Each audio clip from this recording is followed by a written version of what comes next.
हमारे साथ हैं संगीत के एक टीनेजर्स में एक बहुत अच्छे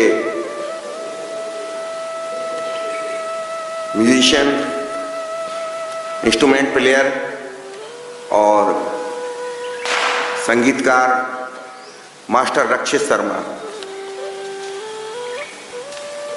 मास्टर रक्षित शर्मा के बारे में सिर्फ इतना बताना चाहता हूं आपको, जो लोग संगीत से जुड़े हुए हैं और समझते हैं चीज़ों को, उनको इस बात का अंदाज़ा है कि ये कोई ऐसा बिल्कुल नया नाम नहीं है और कई इंटरनेट के प्लेटफॉर्म्स पर मास्टर रक्षित शर्मा का साक्षात्कार आप लोगों से होता रहा है और इस वक्त वो आज के हमारे इस कार्यक्रम में मौजूद हैं।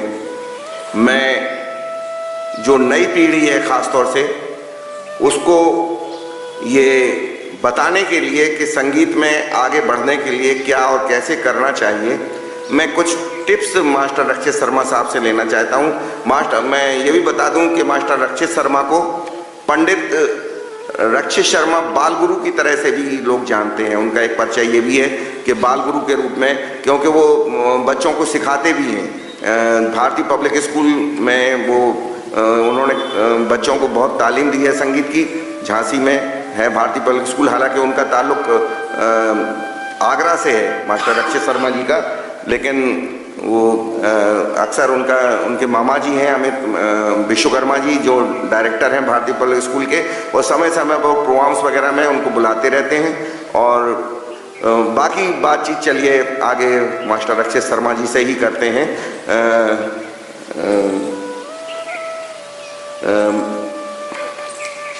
रक्षित जी,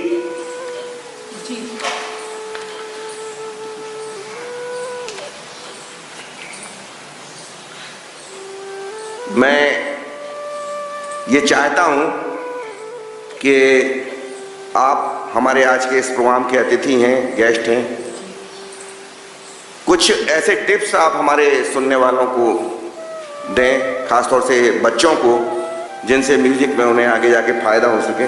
तो मैं सबसे पहले तो आपसे ये सवाल करना चाहता हूँ कि ये संगीत जो है, म्यूजिक जो है, इसमें आपका लगाव कैसे पैदा हुआ, कैसे आपकी रुचि पैदा हुई संगीत की तरफ?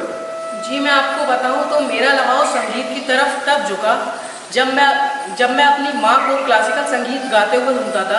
अच्छा। वो एक प्रयागराज समिति से संगीत सीखी हुई हैं, उन्होंने प्रभाकर किया हुआ है कथक और संगीत में। अच्छा, अच्छा। और वो क्लासिकल गाने गाती हैं और उन्होंने संगीत 7 साल की उम्र से सीखा था। अच्छा अच्छा जी जी। तो क्या नाम क्या है आपकी माता जी का? मेरी माता जी का नाम है श्रीमती सीमा विश्वकर्मा जी। अच्छा। और मेरे पिताजी भी क्या कहते हैं संगीत से जुड़े हुए हैं। वो एक विद्यालय में पिताजी मतलब? मेरे पिताजी क्या नाम है? डॉक्टर बलराम का नाम है। अच्छा अच्छा जी जी। तो वो भी क्या सिंगर हैं या रुचि रखते हैं संगीत? लेक्चरर है एक। अच्छा, लेक्चरर हैं। किस सब्जेक्ट में? वो कॉमर्स में लेक्चरर। अच्छा अच्छा। PhD करे हैं। जी जी जी जी जी। और उन्होंने इलाहाबाद यूनिवर्सिटी से M.Com किया था जी, और PhD करके फिर कुछ साल वहाँ पर पढ़ाया भी था। अच्छा। मेरे पापा जो है, मेरे पिताजी जो हैं, वो एक तरीके के सोशल वर्कर भी हैं, जो कि क्या कहते हैं गंदे देश को स्वच्छ करने में भी सहायता देते हैं। अच्छा, किसी कंसर्न से जुड़े हुए हैं क्या? जी, वो एक ABVP नाम का कंसर्न है जो भाजपा से जुड़ा हुआ है। अच्छा अच्छा जी, उसका ABVP का पूरा नाम है अखिल भारतीय विद्यार्थी परिषद। अच्छा अच्छा। ये जो है सारे वो तो बहुत एक बड़ा फॉरम है और उसमें तो बहुत बड़े बड़े नेता ABP से BJP में आए हैं। जी जी जी। तो मेरे पापा जब उससे जुड़े रहते हैं तो मेरी कोशिश यही रहती है कि मैं सबको सहयोग दूँ सबका, और मैं सबका साथ दूँ इन सब चीज़ों को आगे बढ़ाने में। जी जी जी। और मेरी माँ को जब मैं सुनता था 5 साल की उम्र से, तब मुझे भी रुचि आई और मेरी माँ ने मेरा वो सपोर्ट दिया मेरे को इसे सीखने में। अच्छा। और मेरी जो माँ है वो मेरे को सिखा रही है 5 साल की उम्र से। अच्छा अच्छा जी। और क्या कहते हैं, तो मतलब आपकी प्रथम गुरु जो संगीत में है वो माँ है? माँ है। अच्छा अच्छा। तो उन्होंने माँ ने जो है, मतलब आपने बताया कि एक तो कथक में और एक जो वोकल, क्लासिकल वोकल में, तो सिंगर भी हैं वो और डांसर भी हैं। अच्छा, मतलब परफेक्ट म्यूजिशियन है वो। और कहीं उन्होंने तालीम भी दी है संगीत की क्या, माँ जी ने आपके? तालीम मेरी माँ ने कई जगह पे जाकर के जज का काम जरूर किया है, जो कि क्या कहते हैं, जैसे किसी प्रोग्राम में उन्हें चीफ गेस्ट वगैरह बना के बुला लेते थे। अच्छा अच्छा। और उसका मतलब वो नहीं, मेरा मतलब ये है कि किसी संगीत विद्यालय में या किसी और विद्यालय में म्यूजिक टीचर वगैरह का भी उन्होंने क्या किया क्या? उन्होंने झांसी में ही कई सारे स्कूलों में, मतलब विद्यालयों में अच्छा अच्छा, अलग अलग तरीके के टीचर डांस। झांसी से संबंध है उनका माँ का? अच्छा, माता जी का जन्म झांसी में, अभी आगरा में रहती है। अच्छा अच्छा। तो उन्होंने यहीं पर संगीत की शिक्षा भी दी है, कथक की शिक्षा भी दी है। जी जी जी। और बाकी तरीके की शिक्षा भी दी है, और जज बन के भी कई प्रोग्राम में गई है। अच्छा, निरीक्षण करने बच्चों का। जी जी जी। और सारे बच्चों को टिप्स भी देती है और मेरे को सहयोग भी करती है कि मैं भी इसी लाइन में आगे बढ़ूँ। अच्छा अच्छा जी। तो ये तो हो गया आपका कि आप संगीत में आए कहाँ से, कैसे आए। तो अब ये आप तो पढ़ रहे होंगे, कौन सी क्लास में हैं आप? जी, मैं 10वीं कक्षा में हूँ, Saint Francis Convent School Agra में। आगरा में। जी। तो एजुकेशन के साथ साथ आप संगीत के साथ तालमेल कैसे बना लेते हैं? जी, मैं आजकल तो बोर्ड आने वाले हैं, मेरी परीक्षाएं आने वाली है बोर्ड की। जी जी जी। तो मैं उसकी तैयारी में लगा रहता हूँ, लेकिन मेरी कोशिश यही रहती है, वैसे मैं हमेशा 4 घंटे कम से कम रियाज करता था। अच्छा। लेकिन जब से परीक्षाएं पास आने लगी हैं, मैंने अपना रियाज थोड़ा सा कम किया, मतलब बंद नहीं किया है। आपके स्कूल में भी, विद्यालय में, कॉन्वेंट स्कूल जो आपने बताया सेंट फ्रांसिस आगरा में, तो वहाँ पे भी कोई ऐसा माहौल है संगीत का? जी, वहाँ पर एक म्यूजिक रूम भी है, जहाँ पर कई सारे अलग अलग इंस्ट्रूमेंट्स भी हैं। अच्छा अच्छा। मैं वो सब बजा भी लेता हूँ जी। और बाकी जो स्कूल में प्रोग्राम्स होते हैं उसमें सारे प्रोग्राम्स करता हूँ। अच्छा, मैनेज करते हैं मतलब आप उसको एक तरह से? अच्छा, अपने मतलब जो म्यूजिक टीचर हैं उन लोगों के साथ कोऑपरेट करते हैं आप? कोऑपरेट करते हैं। अच्छा अच्छा, ये तो बहुत अच्छी बात हुई। अच्छा, ये बताइए कि तो आपने बताया जैसे कि अपनी माँ से आपने संगीत सीखा, और इसके अलावा कोई और भी है जिससे आप टिप्स लेते हो या गुरु हो आपके संगीत में? जी, मेरी माँ ने जसवंत सिंह एक है झांसी, वो तो बहुत बड़ा नाम है म्यूजिक में, बहुत अच्छे सिंगर हैं, फिल्मों में भी गाया उन्होंने, और गजल सिंगर हैं, बहुत बड़ा नाम है। हाँ। तो मैं उन्हीं से कॉल करके टिप्स ले लेता हूँ, क्योंकि रोज मेरे लिए झांसी आना तो मुमकिन नहीं है। जी जी जी। वो तो मुंबई में रहते हैं जसवंत जी, तो मैं फोन मिला के उनसे टिप्स ले लेता हूँ और वो मेरी सहायता जरूर करते हैं। अच्छा अच्छा। तो उनसे तो वो तो एक म्यूजिक इंडस्ट्री और फिल्म इंडस्ट्री से जुड़े हुए कलाकार हैं। वो गाते भी हैं, कई सारे पिक्चरों में भी गाया है उन्होंने। अच्छा अपनी आवाज़ दी है। अच्छा अच्छा। और मैं सही बताऊँ तो संगीत का वो जो है बेस, वो हमारा शुरू होता है प्रकृति से। जैसे अच्छा। कि हमारे जो पेड़ पौधे हैं, हाँ हाँ, ये जब, जैसे आपने देखा होगा, ये ईश्वरीय देन है। जी जी जी। फूल पत्ते हैं जी। और ये सब आपने देखा होगा, जब भी ये पेड़ वगैरह लहराते हैं तो इसमें हमें अलग ही सनसनाहट सी सुनाई देती है। तो इसका मतलब ये पेड़ भी जानते हैं, एक रिदम है उसके अंदर, संगीत है उसके अंदर, संगीत है, तभी तो वो कर लेते हैं। हाँ हाँ। ऐसे ही जब हम लोग किसी समुद्र को देखते हैं या किसी झील को देखते हैं, हाँ। तो उसमें भी अलग सरसराहट होती है। जी जी जी। वो भी म्यूजिक वो जानते भी हैं। रिदम है। और जैसे कोई छोटा बच्चा जब नवजात शिशु होता है तो वो भी एकदम लय में होता है, मतलब कहीं भी डिस्टर्ब। ये बिल्कुल सही कहा आपने जी। जी, तो मतलब जब सब जगह पे म्यूजिक है तो इसका मतलब तो यही है कि ईश्वर ने हमें जन्म सिद्ध में म्यूजिक भेजा है हमारे साथ। जी जी जी जी जी, तो हमें इसको जानना चाहिए, अपनी काबिलियत को पहचानना चाहिए और इसको और आगे बढ़ाना चाहिए। जी जी जी। अच्छा, ये जो आजकल ये वेस्टर्न म्यूजिक जो है वो बहुत पॉपुलर हो रहा है फिल्मों में भी, और वैसे भी वेस्टर्न म्यूजिक की तरफ लोगों का, खासतौर से टीनेजर्स जो हैं और नौजवान पीढ़ी है जो, वो बहुत रुचि रखती है। तो इसके बारे में क्या ख्याल है आपका वेस्टर्न म्यूजिक के बारे में? जी, वेस्टर्न म्यूजिक सही कहूँ तो वो खराब नहीं है जी, लेकिन वो हमें सुनने में जितना अच्छा लगता है उतना बजाने वगैरह में नहीं होता है। अच्छा। मतलब जैसे हम लोग गा रहे हैं तो गा तो हम लोग लेंगे, लेकिन उससे हम लोग ज़्यादा ऊंचाई तक नहीं जा सकते। अच्छा अच्छा। क्योंकि जो म्यूजिक का बेस होता है वो कई सारे सुरों का संगम होता है, और सिर्फ सुर का संगम क्लासिकल म्यूजिक में ही नहीं, तो सुर तो 12 ही हैं, चाहे वो वेस्टर्न म्यूजिक हो चाहे इंडियन म्यूजिक हो, 12 ही सुर में सारा संगीत है। तो क्या फ़र्क है, आपने क्या फ़र्क महसूस किया है हिंदुस्तानी संगीत में और वेस्टर्न संगीत में? जी, क्लासिकल म्यूजिक में मैं सही बताऊँ तो ऐसा, मतलब जैसे भजन टाइप हो गए, या क्या कहते हैं, जैसे क्लासिकल जितने भी ठुमरी, दादरा है, क्लासिकल बंदिशें हैं जी। तो ये सब जो इनकी बीट्स होती है वो आत्मा को एकदम तृप्त कर देती है। ये तो सही कहा। हाँ, और जो वेस्टर्न म्यूजिक है वो पार्टी वगैरह के लिए ठीक रहते हैं। जी जी जी जी, तो मेरा हमेशा प्रयास यही रहता है कि मैं वेस्टर्न म्यूजिक को अगर सुनूं भी तो उसे सुनने के बाद मैं उसे नहीं, अभी हमारा सवाल अधूरा है। हम ये जानना चाहते हैं कि जो भारतीय संगीत है, जो हिंदुस्तानी क्लासिकल म्यूजिक है, तो वो किस तरह अलग है? जैसे अभी आपने बताया कि वो पेड़ों में और झरनों में और समंदर की लय में, उसमें सब में शामिल है, तो वो तो एक तरह से इसका मतलब वो प्राकृतिक चीज हुई वो तो ईश्वर से जुड़ा हुआ। और जो वेस्टर्न म्यूजिक है वो ईश्वर से जुड़ा हुआ नहीं है, इसका मतलब आप ये कहना चाहते हैं? वो अच्छा। ईश्वर से जुड़ा हुआ नहीं है, वो भले ही हमारे मन को तृप्त करे, लेकिन वो ईश्वर से कभी नहीं जोड़ता। साधना उसमें साधना इतनी नहीं होती। अच्छा, मास्टर रक्षित जी, मैंने सुना है कि आपका अपना एक स्टूडियो भी है म्यूजिक का, और उसमें इंस्ट्रूमेंट्स वगैरह कई आपने रखे हुए हैं, प्ले भी करते हैं, बच्चों को भी सिखाते हैं वहाँ पे, तो स्टूडियो क्या आप दिखाना चाहेंगे हमारे दर्शकों को? हम आपको जरूर दिखा सकते हैं। चलिए आप आप, आपको जी, चलिए।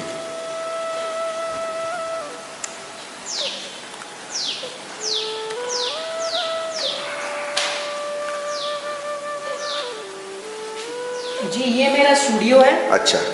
यहाँ पर मेरे पास सिंथेसाइजर है, अलग अलग तरीके के मिक्सर है। अच्छा। और गिटार भी रखा हुआ है। जी। और यहाँ पे मॉनिटर, स्पीकर, माइक और कंप्यूटर वगैरह सब है मेरे पास। अच्छा। जी हाँ। तो ये आप प्ले करते हैं इन चीजों को? जी, ये सब कुछ मैं प्ले करता हूँ। अच्छा जी। तो ये स्टूडियो आपका कितना पुराना है? कब आपने बनाया इसको? जी, ये मेरे को हो गया तकरीबन 8 से 9 साल हो गए। अच्छा। जी। तब से आपने इसको डेवलप करके रखा हुआ है? जी सर। तो यहाँ पे आप अपना म्यूजिक भी बनाते हैं, और ये सिंथेसाइजर है, थोड़ा कुछ सुनाइए हमारे सुनने वालों को। ये सिंथेसाइजर आप प्ले करते हैं? जी। ये थोड़ा सा।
आपने जो अभी जो बंदिश प्ले की है, छाप तिलक सब छीन, ये तो अमीर खुसरो जी का है, और बहुत ही सूफी, बहुत पॉपुलर रचना है ये। जी। तो अच्छा लगा आपको कि आप इसको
आपने सिंथेसाइजर पे ये हारमोनियम का स्वर निकाला है। जी सर। तो सिंथेसाइजर में कितने तरह के हम साज हैं जो जिनको हम प्ले कर सकते हैं?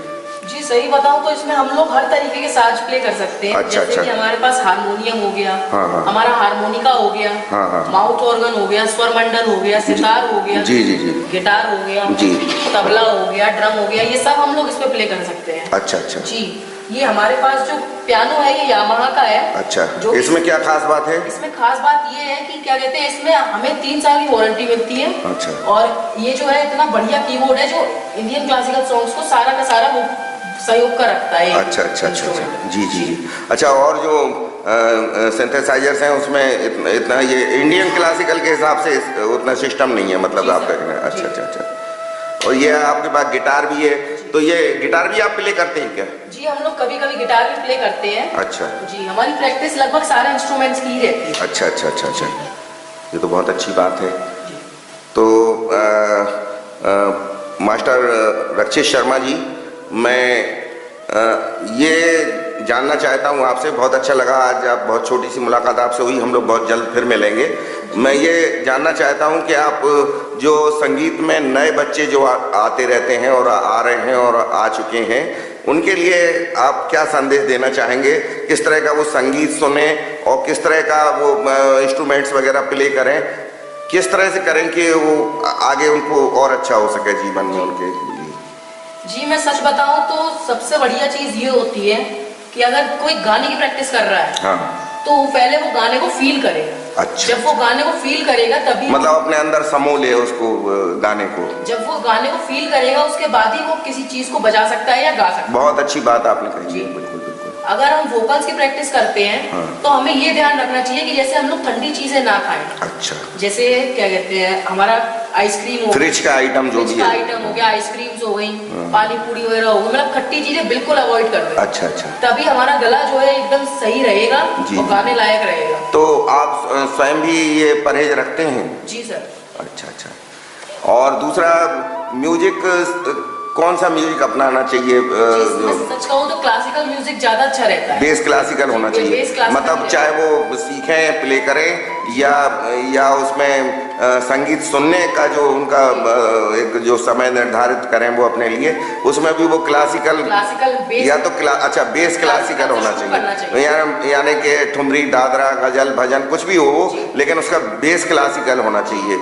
अच्छा इसके बिना हम लोग म्यूजिक बजा ही नहीं सकते, चाहे कितना भी कुछ हो जाए। अच्छा अच्छा।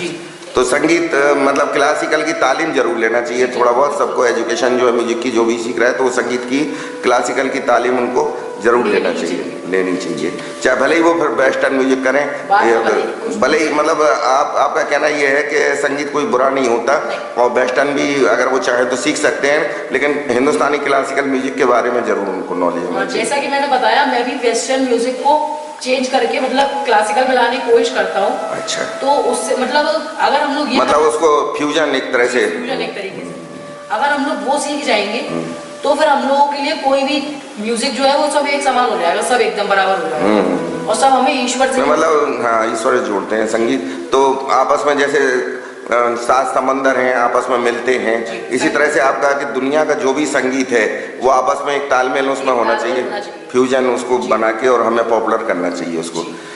बहुत अच्छा लगा पंडित जी आपसे मुलाकात करके, और हम बहुत जल्द फिर मिलेंगे। धन्यवाद आपको।